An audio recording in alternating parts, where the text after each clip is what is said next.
오늘 본문은 복음을 전파하기 위해서 나갔던 제자들이 다시 예수님께로 돌아온 것으로부터 시작하고 있습니다. 예수님께서 12 제자들에게 주신 능력과 권세를 가지고 세상에 나아가서 하나님 나라를 전파하도록 또 앓는 자들을 고치도록 그렇게 하셨습니다. 제자들이 돌아올 때 그 마음속에 큰 감동이 있었을 것입니다.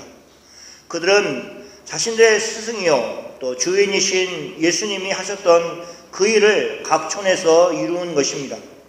예수님이 옆에 계시면서 그 일을 한 것이 아니고 예수님과 함께 있지 않은 상황 가운데서 전적으로 제자들만 있는 가운데서 이 일이 일어났습니다. 예수님은 다른 복음서에서 예수님의 제자들을 둘씩 보내셨다고 말하고 있습니다. 그래서 전도를 나갈 때 2명이 나가야 된다 이렇게 해서 2명씩 나가는 전도 방법이 있습니다. 한 사람이 얘기를 잘 못하고 말문이 막히면 옆에서 도와주기도 하고 한 사람이 전도를 하고 있으면 또 기도를 해주고 이렇게 해서 2명씩 나가야 된다 이렇게 얘기를 합니다. 실질적인 유익이 있긴 있습니다. 그러나 예수님이 제자들을 보내셨을 때는 그런 여러 가지 유익한 점들을 고려해서 보내셨다기보다는 우리가 한 가지 기억해야 될 것이 있습니다. 뭐냐면 증인이라는 측면입니다. 예수님의 제자들이 예수님이 하신 일들을 본 사람들입니다. 결국 하나님 나라를 전한다는 것은 예수님을 증거한다는 것입니다. 그래서 제자들이 본 바를 증거해야 되는데 유대인들에게는 2명 이상이 증인을 서줘야 그 증거가 확실한 증거가 되었다는 것입니다. 그래서 제자를 둘씩 보내셨을 것이다 하는 것을 이야기할 수 있습니다. 한 사람의 증인으로는 증인의 조건이 되지 않으므로 예수님이 자신의 일을 증거하기 위해서 2 사람씩 짝지어 보내셨다는 것입니다. 제자들은 예수님의 말씀에 순종하여서 각 촌에 두루 행하여 처처에 복음을 전하며 병을 고쳤습니다. 말 그대로 예수님이 주신 능력과 권세를 사용하여서 하나님 나라를 선포하고 병자를 고친 것입니다. 그렇게 일한 제자들이 오늘 본문에 다 돌아왔습니다. 제자들이 자신들의 행한 모든 것을 예수님께 고하였다고 성경은 말씀하고 있습니다. 제자들이 앞다투어서 자신들이 경험한 놀라운 이야기를 예수님께 하였다는 것을 우리가 상상할 수 있고 1-2명이 아니라 12명의 제자들이 다 같이 자기들이 이야기하는 그 내용들을 예수님이 들어주시고 또 이야기하는 것이 얼마나 기쁨 가운데 그 이야기가 진행됐을까 하는 것을 상상할 수 있습니다. 그런 시간을 예수님과 제자들은 가지고 있을 때에 있었습니다. 또 예수님은 특별히 그런 제자들을 쉬게 하기 위해서 사람들을 피해서 벳세다로 떠나셨습니다. 다른 복음서의 도움을 받는다면 예수님과 제자들은 배를 타고 그렇게 가셨다고 말씀하고 있습니다. 그래서 호수 가운데서 예수님과 제자들이 쉼을 얻도록 그렇게 예수님이 배려를 해주신 것입니다. 갈릴리 호수 가운데 제자들이 그렇게 쉬고 있을 때에 사람들은 예수님과 제자들을 찾았습니다. 그리고 배가 없어진 것을 보고 예수님과 제자들이 갔을 만한 곳을 짐작하고 그곳으로 갔다고 그렇게 이야기하고 있습니다. 그래서 11절에 무리들이 알고 따라왔다 이렇게 성경은 이야기합니다. 예수님께서 저희를 영접하셨습니다. 여기서 저희라고 하는 사람들은 누구입니까? 우리는 누가복음 9장 내용을 생각하면 그들이 누구인지 대략 알 수가 있습니다. 그들은 예수님의 말씀을 따라서 각 촌으로 들어가 복음을 전하였던 제자들의 그 복음을 듣고 예수님께 관심을 가졌던 사람들이라는 것을 알 수 있고 그래서 예수님을 찾아 나서는 것이라는 것을 알 수 있습니다. 성경을 보면 그 사람들이 예수님을 만나기를 원하였습니다. 그래서 예수님이 그들을 영접하여 주십니다. 예수님은 그들을 목자 없는 양같이 그렇게 보셨습니다. 불쌍히 여기시고 우리를 따뜻하게 또 흔쾌히 맞아 주셨습니다. 예수님의 따뜻한 그 온정이 느껴지도록 또 사랑이 느껴지는 그런 부분입니다. 이 장면은 제자들의 사역에 대한 긍정적인 측면과 부정적인 측면 두 가지를 동시에 보여주고 있습니다. 긍정적인 측면은 이것입니다. 지금 예수님께 온 사람들은 제자들 때문에 예수님께로 나온 사람들입니다. 예수님의 제자들이 그런 역할을 한 것입니다. 그들이 의도하지 않았을 수도 있습니다. 그들은 하나님 나라를 부지런히 선포하고 병자를 고쳤습니다. 그런데 그 일이 자연스럽게 사람들이 예수님을 찾도록 만들어 주었습니다. 제자들의 하는 일이 다 궁극적으로는 그렇게 예수님을 향하도록 되어 있기 때문에 그렇습니다. 이 시대를 살고 있는 우리의 일도 마찬가지입니다. 주의 복음을 위해서 헌신하고 있다면 그 일의 결국은 우리가 예수 그리스도를 바라보게 만들고 또 하나님께 영광을 돌리도록 만든다는 것입니다. 만약 그렇게 끝나지 못했다면 우리는 그 일을 의도하든지 또 의도하지 않든지 상관없이 그 일이 엄청나게 잘못되었구나라는 것을 깨달아야 합니다. 그 일이 잘못된 길로 갔고 그래서 돌이켜야 한다는 생각을 해야 되고 돌이키려고 노력해야 할 것입니다. 더 정확하게 말한다면 회개를 해야 합니다.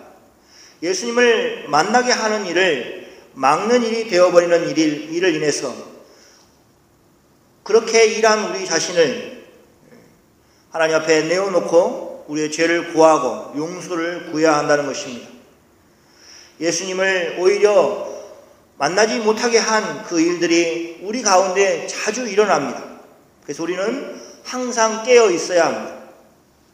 내가 의도하지 않았지만 결국에는 그 일이 예수님을 보지 못하게 만들고 하나님께 영광을 돌리지 못하게 만드는 일들이 자주 또 반복적으로 일어나기 때문에 그렇습니다. 그래서 우리의 모든 일들이 예수님을 보도록 하고 있는가 우리 자신의 삶을 헤아려보고 어찌하든지 내가 하는 모든 일들 가운데서 사람들이 예수님을 볼 수 있도록 또 예수님을 찾을 수 있도록 만드는 일이 되기를 축원합니다. 부정적인 측면은 이것입니다. 예수님의 제자들의 한계가 있다는 것입니다. 그것은 어쩌면 너무 자연스러운 것입니다. 우리는 예수님의 제자들이 얼마나 열심히 복음을 전했을까 하는 것을 상상할 수 있습니다. 그냥 열정을 가지고 일한 것뿐만 아니라 그들은 예수님이 주신 능력과 권세를 가지고 일을 하였습니다. 그러니 각촌에 들어가서 얼마나 놀라운 일들을 이루었을까 하는 것을 우리는 충분히 짐작할 수 있습니다. 그런데 그들이 지나가고 나서 사람들이 다 평안하다, 이제 됐다, 문제가 다 해결되었다 라는 태도를 가지고 있지 않았다는 것입니다. 오히려 예수님께로 나와야만 한다고 생각을 한 것입니다. 여전히 병자들이 있어서 예수님께로 나와서 치유함을 받아야만 했습니다. 물론 저는 예수님이 그 당시에 이스라엘 모든 사람들의 병자들을 다 고치셨다는 것을 이야기하거나 예수님이 한 번에 다 모든 사람들에게 복음을 충분히 전했다라고 얘기하는 것은 아닙니다. 지금 이야기하려는 것은 이것입니다. 제자들이 열심히 복음을 전하였지만 복음을 들은 사람들은 다시 예수님을 만나서 예수님으로부터 하나님 말씀을 들어야 됐다는 것이고 예수님이 지나가면서 병자를 고쳤지만 여전히 예수님이 고쳐주셔야 되는 병자가 남아있었다는 것을 이야기하는 것입니다. 예수님과 함께 있으면서 쏟아져 나오는 사람들을 보면서 제자들은 무슨 생각을 하였겠습니까? 쏟아져 나왔다는 표현이 맞습니다. 남자만 5,000명이나 되는 많은 사람들이 예수님께로 한 번에 찾아왔기 때문에 그렇습니다. 그 모습을 보면서 제자들은 자신들이 예수님께서 행하신 그 모든 일들을 우리가 각촌에서 했지만 그러나 그것이 얼마나 작은 것인가 하는 것을 보도록 하였다는 것입니다. 자신들이 지나간 자리에 모든 문제가 해결되고 모든 그런 병자들이 다 낫고 그렇게 해결되지 않았다는 것을 보게 되었습니다. 자신들은 정말로 자신있게 예수님께, 예수님, 제가 이런 일을 했습니다. 제가 이렇게 복음을 전했습니다. 얼마나 많은 사람들이 하나님 나라의 선포를 듣고 그렇게 마음이 변화됐는지 알 수가 없습니다. 이렇게 자랑 삼아서 얘기를 하였을 것입니다. 그런데 예수님께로 쏟아져 나오는 많은 사람들을 보면서 저들이, 아니, 내가 한 것은 정말로 작은 것이구나, 또 내가 한 것이 얼마나 부족한 것인가 하는 것을 알았다는 것입니다. 마치 갈증을 없애기 위해서 더운 날 음료수를 마셨을 때 오히려 더 갈증을 느끼시는 것을 경험해 보셨습니까? 제자들이 증거한 하나님 나라의 복음이 사람들에게 하나님 나라에 대해서 더 갈증을 느끼도록 만들었다는 것을 우리가 다 믿기를 바랍니다. 그러니까 여러분이 예배를 드리시죠. 예배를 너무 많이 드려가지고 이제는 예배가 지겹다 이렇게 생각한다면 진정으로 예배를 드렸다고 할 수가 없습니다.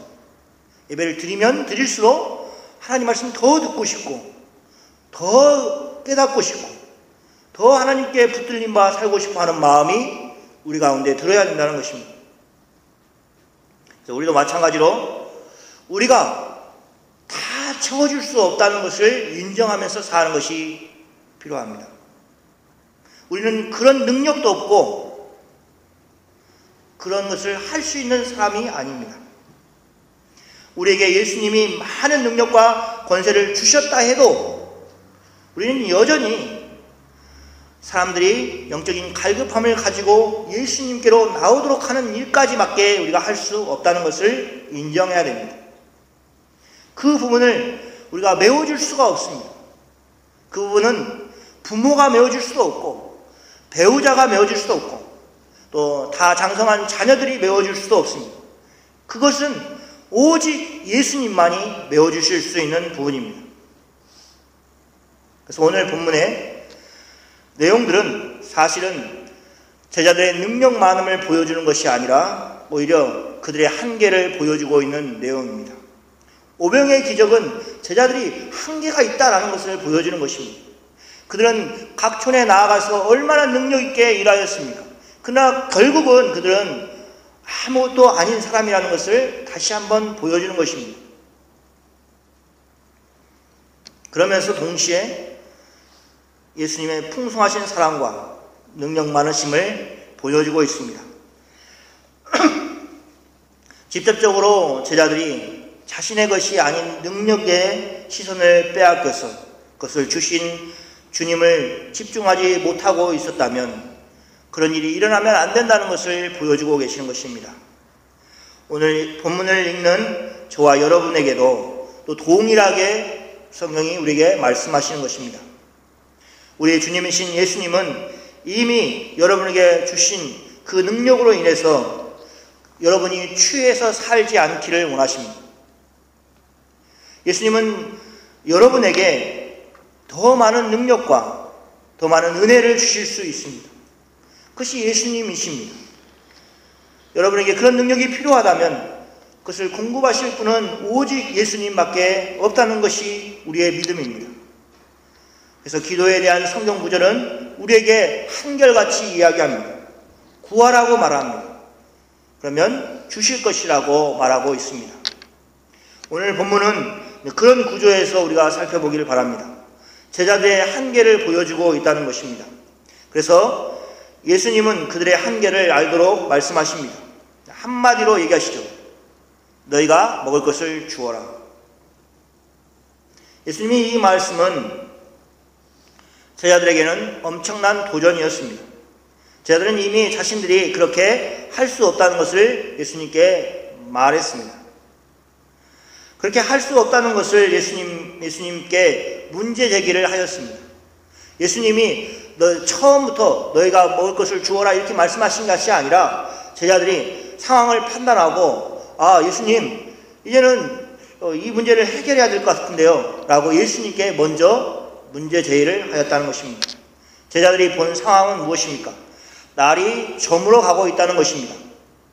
지금처럼 계속 있다가는 이제는 해가 지고 그래서 어두워지기 때문에 우리가 하나님 말씀을 전하는 일도 멈추고, 그리고 병을 고치는 일도 좋지만 멈추고 이제는 다 사람들을 집으로 돌려보내야 됩니다 라고 얘기를 하고 있는 것입니다. 두 번째는 무리를 보내야 한다는 것을 이야기하고 있습니다. 언제인지 성경은 이야기하고 있지 않지만 예수님이 무리를 영접하시고 나서 꽤 오랫동안 하나님 말씀을 가르치시고 병자를 고치셨습니다. 그때는 영접하셨지만 이제는 보내야 되는 때가 됐다고 제자들이 말하고 있는 것입니다. 세 번째는 두루 마을과 촌으로 가서 유하여 먹을 것을 얻어야 한다고 말하고 있습니다. 5,000명이나 되는 사람들이 한 마을이나 한 촌에 들어가서 해결될 일이 아니고 지금 자기들이 있는 곳에 주위에 있는 가까운 촌과 마을에 들어가서 유하고 또 거기서 음식을 해결하지 않으면 안 된다는 것을 이야기하고 있습니다. 네 번째, 이것이 빈들이라고 얘기하고 있습니다. 잘 곳이 없는 곳, 또 누구도 그들을 영접해 줄 수 있는, 그래서 잠자리와 먹을 것을 제공해 줄 수 있는 사람이 없는 광야라는 것을 지적하고 있습니다. 근데 예수님이 이런 제자들의 말을 듣고 너희가 먹을 것을 주어라고 하고 계시는 것입니다. 예수님은 이 말씀을 어떻게 하셨을까? 저는 상상을 해봅니다. 영어 공부를 하신 분들은 그러죠. 강세를 어디다 둘 것인가 하는 거죠. 예수님이 어디에다가 힘을 주어서 말씀을 하셨겠습니까? 너희가 라는 주어에 힘을 주셨을까요? 아니면 목적어인 먹을 것을 내 두셨을까요? 아니면 동사로 얘기하는 주어라에 강조를 두고 계셨을까요? 제 생각에는 다 강조를 두고 있다고 생각합니다. 아주 짧고 분명한 예수님의 말씀은 예수님의 의지를 정확하게 담고 있습니다. 첫째, 다른 사람이 아닌 제자들 너희가 주라고 얘기를 하고 있습니다. 무한 책임의식을 제자들에게 주고 계십니다. 제자들은 자신들이 그 책임을 다해야 되는 사람으로 지목을 받았다는 것을 깨닫게 됩니다. 다른 사람들에게 맡길 일이 아니라는 것입니다. 각 촌에 들어가서 그 촌에 마음씨 좋은 사람들이 손님을 대접하고 음식을 주고 이렇게 하는 다른 사람들의 손이 아니라 너희가 주라고 그렇게 말씀하고 있습니다. 두 번째는 다른 것이 아니라 먹을 것을 주라고 얘기하고 있습니다. 복음서의 내용을 보면 다른 복음서의 그 도움을 받아서 보면 그 이유에 대해서 예수님이 말씀하십니다. 만약 이 사람들이 그냥 집으로 돌아가면 허기가 져서 길 가는 중에 문제가 생길 것이라고 말씀하십니다. 그래서 정말로 그들은 먹을 것이 필요하였습니다. 굶고 있는 상황 가운데서 먹을 것을 먹지 않으면 가는 길에서 기진하여서 쓰러질 것이라고 예수님은 말씀하면서 먹을 것을 주라고 그렇게 말씀하십니다. 두루 각 마을과 촌에 가더라도 그 전에 먹을 것을 먹지 않고는 갈 수 없다고 예수님은 제자들에게 지적해 주고 계십니다. 세 번째는 다른 것 하지 말고 주어라고 말씀하십니다. 실질적으로 주라는 것입니다. 제안을 하라는 것이 아닙니다. 먹을 방법을 알려주는 것이 아닙니다. 성경에서 이런 말씀이 있습니다. 헐벗고 굶주리는 사람을 보고 안타까운 마음이 있죠. 그래서 옷을 입어라, 먹을 것을 먹어라 이렇게 말을 한다는 것입니다. 그러나 그것은 그들에게 위로의 말도 아니고 아무런 도움이 되지 않는다는 것입니다.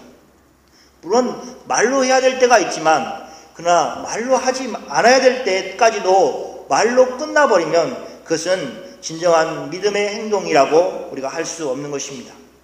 지금 예수님은 제자들에게 말씀하십니다. 너희가 사람들의 어려운 사정을 아는구나. 그래서 지금 나에게 말하는구나. 그런데 다른 사람에게 그 일을 맡기지 말고 너희가 주라. 너희가 먹을 것을 주라. 이렇게 얘기하고 계십니다. 제한하지 말고 위로하지 말고 너희가 실질적으로 주는 행동을 하라고 말씀하시는 것입니다. 먹을 것을 주어라. 이 말을 제자들이 들었을 때 자신들이 할 수 없다는 것을 알게 되었습니다. 번드레하게 말로 자 이제 날이 저물어 가고 있습니다. 그러니까 가까운 말이나 촌으로 들어가서 잘 곳을 찾고 그리고 거기서 먹을 것을 해결하십시오. 그리고 다음에 또 오시기 바랍니다. 이렇게 얘기할 수만 있었다면 얼마나 큰 소리로 이야기하겠습니까? 자 이제 헤어져야 될 시간입니다. 가십시오. 크게 이야기하였을 것입니다. 그런데 예수님은 그들에게 그렇게 돌려보내라고 얘기하지 않고 있습니다. 그래서 제자들은 할 말이 없습니다. 다 끝났는데 가야 될 시간이 됐는데 사람들은 배가 고파서 머문머문하고 있고 제자들은 보내고 싶은데 예수님은 너희가 먹을 것을 주라고 하고 있고 그러니 얼마나 가운데서 제자들의 마음이 불편하였겠습니까? 그 중에 한 사람 안드레가 떡 5개와 물고기 2마리를 예수님께 보여드립니다. 우리말에 손이 부끄럽다는 말이 있죠. 안드레가 그것을 드리면서 얼마나 부끄러웠겠습니까? 예수님이 너희가 먹을 것을 주어라고 말씀하시는데 그들이 고작 내밀 수 있었던 것은 떡 5개와 물고기 2마리 뿐이었습니다. 예수님의 제자들이 다 성인이었습니다. 전체적으로 다 예수님보다 나이가 많은 사람들입니다. 보편적으로 얘기할 때 그렇습니다. 한두 명도 아니고 12명이나 되는 사람들입니다. 그런데 겨우 떡 5개와 물고기 2마리를 보여드리면서 우리가 가진 것이 이것밖에 없습니다 라고 얘기할 때 그들은 얼마나 창피하고 부끄러웠겠습니까? 우리가 먹을 것을 주어야 한다면 우리는 이 모든 사람들을 위해서 먹을 것을 사지 않고는 할 수 없습니다 라고 예수님께 말합니다. 그 돈이 제자들에게 있었겠습니까? 그 돈이 있다고 치더라도 그 돈으로 5,000명을 먹일 수 있는 그 음식을 살 곳이 있겠습니까? 또 그것을 구입하였다 하더라도 그것을 해가 지기 전에 광야에 있는 사람들에게 공급할 수 있는 방법이 있었겠습니까? 이 모든 것은 불가능합니다. 그래서 그 다음부터 펼쳐지고 있는 이야기들은 오히려 우리에게 제자들의 믿음이 어떤 것인가 하는 것을 보여주고 있습니다. 그들은 단 한 번도 걸어보지 못한, 경험하지 못한 길을 걷고 있습니다. 그런데 그들은 그 길을 믿음으로 걸어가고 있습니다. 어떻게 그럴 수 있습니까? 그것은 예수님이 그들과 함께 있었기 때문에 가능하였습니다. 오늘 우리는 이 부분을 반드시 붙잡기를 바랍니다. 그래야 우리의 신앙이 자랄 수가 있습니다. 매년 똑같은 신앙생활을 하지 않기를 원한다면 우리는 우리가 한 번도 걸어보지 못한 길을 걸어갈 수 있는 믿음이 필요합니다. 그래서 우리의 믿음을 위해서 우리가 이 본문 말씀들을 주의 깊게 보시기 바랍니다. 자신들이 제안한 제안은 말이 되지 않았습니다.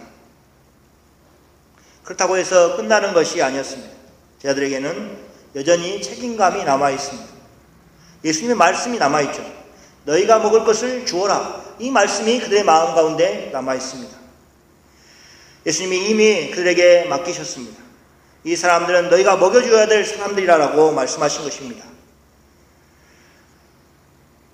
그냥 보낼 수가 없게 되었습니다. 그때 예수님이 무리를 지어서 한 50명씩 앉히라고 할 때 그들에게 있었던 것은 예수 그리스도를 믿는 믿음의 힘이었습니다. 그리고 그들은 그것으로 일하였습니다. 남자만 5,000명입니다. 그러니 50명씩 앉으면 100그룹이 되는 겁니다. 그 생각해 보셨어요? 100그룹. 얼마 전에 5,000명 모인 거 봤냐고 아니 진짜 이렇게 드라마나 아니면 뭐 TV에서 5,000명 모인 거 말고 5,000명이 모인 자리에 있어 봤느냐고 물어보니까 있다고 얘기하시더라고요. 5,000명이 모여 있는 곳에 갈 일도 별로 없죠. 뭐 이제 큰 교회 같은 경우에는 5,000명이 함께 모여서 예배를 드릴 수 있지만 사실은 1부, 2부 막 나눠졌기 때문에 그런 것이지 사실 그렇게 모일 수도 없습니다. 웬만한 곳은 아니죠. 그러니까 잘 훈련되어 있다든지 마이크를 사용한다든지 뭔가 있지 않고는 5,000명을 50명씩 나누는 것 자체가 어렵다는 것입니다. 날이 저무니까 어떻게 해야 될까 하는 사람도 있을 것이고 또 허기가 지니까 신경이 날카로운 사람도 있겠죠. 예수님의 말씀을 많이 들었으니까 그런 마음은 없을까요? 그리고 왜 우리를 앉으라고 하냐고 질문하는 사람도 있을 것입니다. 앉아서 뭐 하려고 하느냐고 물어봤을 것입니다. 제자들이 예수님이 무슨 방법이든지 이 사람들을 먹일 것이라는 확신이 없었다면 어떻게 그 일을 할 수 있겠습니까? 믿음이 없이 어떻게 50명씩 다 앉혀놓고 예수님이 하시라는 대로 하라는 대로 그렇게 다 할 수가 있겠습니까? 성경은 이렇게 얘기하고 있지 않습니다. 예수님이 자기의 계획을 다 얘기하신다든지 아니면 오병이의 기적을 이미 시작하시면서 제자들에게 보여주시고 나서 제자들에게 앉으라고 하고 있지 않습니다. 어떻게 합니까? 제자들이 다 앉히고 나서 예수님이 떡 5개와 물고기 2마리를 가지고 하늘으로 축사하시죠. 기도하십니다. 그리고 떼어 제자들에게 주셨습니다. 무슨 말이냐면 50명씩 다 앉히고 나서 그 다음에 예수님이 하셨다는 것입니다. 제자들이 믿음을 가지고 다 앉혀놓고 야 이제 예수님이 무엇인가 하시겠구나 라는 기대를 가지고 있을 때 예수님이 그 일을 나중에 시작하셨다는 것입니다. 50명씩 앉아있는 사람들이 제자들의 손에 의해서 음식을 먹습니다. 제자들이 주는 떡과 물고기가 어디서 왔는지 그들은 알지 못하지만 즐겁게 기쁨으로 그것을 먹었을 것입니다. 아마 아무도 그 일에 관심을 갖지 않았을 것입니다. 그냥 먹는데 더 많은 생각들과 또 즐거움을 가졌을 것입니다.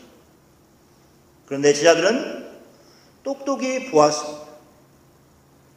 분명히 자신들이 예수님께 드린 것은 떡 5개와 물고기 2마리인데 그런데 예수님은 계속해서 떡을 떼어서 제자들에게 주시고 고기를 떼어서 제자들에게 주고 계시는 것입니다. 그 많은 사람들이 다 허기를 채우고도 남을 만큼 예수님은 계속해서 그 일을 이루셨습니다. 어떤 사람은 자신의 허기가 채워져서 기뻐하고 그런데 예수님의 제자들은 예수님이 베푸신 놀라우신 기적 때문에 기뻐하였을 것입니다. 사랑하는 성도 여러분, 오병이의 기적 속에서 허기진 배를 채우는 것도 참 좋은 일입니다. 그 자리에 있었던 사람들이 얼마나 기뻤겠습니까? 우리에게도 그런 유익이 필요합니다. 그러나 주님의 역사하심을 보는 즐거움이 어떻게 그것에 비교가 되겠습니까? 예수님의 말씀처럼 지금 제자들이 줄이는 사람들을 먹이고 있는 것입니다. 너희가 먹을 것을 주라고 하신 그 말씀이 지금 이루어지고 있는 것을 봅니다. 예수님의 제자들은 이제 예수님의 말씀을 이해합니다. 너희가 먹을 것을 주어라 했을 때 예수님의 손에서 받아가지고 주는 것이라는 것을 이해하게 되었습니다. 이렇게 선언할 수 있는 예수님을 본 것입니다. 제자들이 예수님께 받았고 그것을 가지고 사람들에게 줄 수 있게 되었습니다.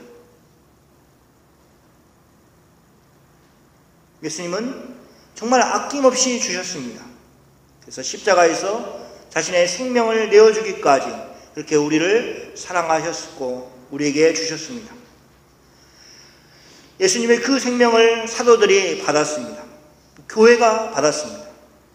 그리고 그것을 세상에 나누어 주도록 하고 계십니다. 우리의 것을 주라고 하시는 것은 원래부터 우리의 것도 아니고 주님의 것이었습니다.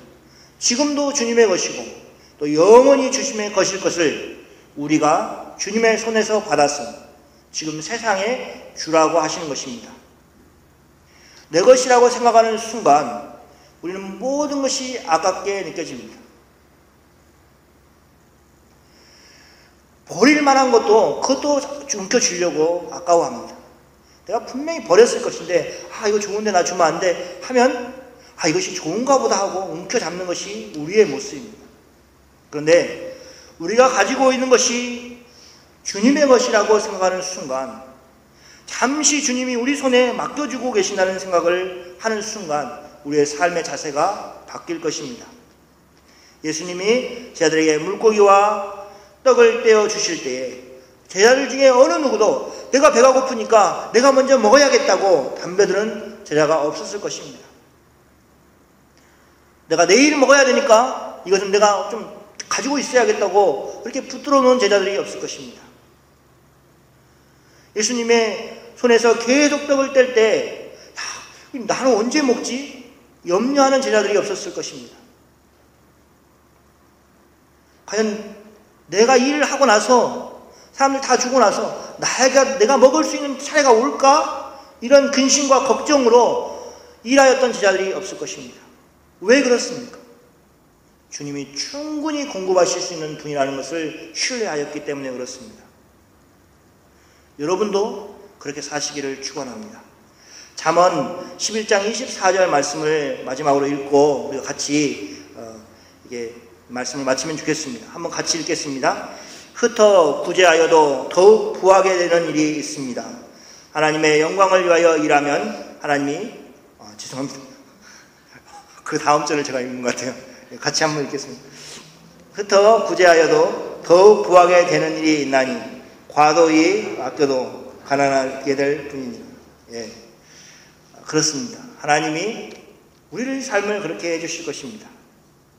우리가 구제하였다고 없어지는 것이 아니라, 우리가 사랑을 베풀었다고 그것이 없어지는 것이 아니라 오히려 하나님이 더욱 부하게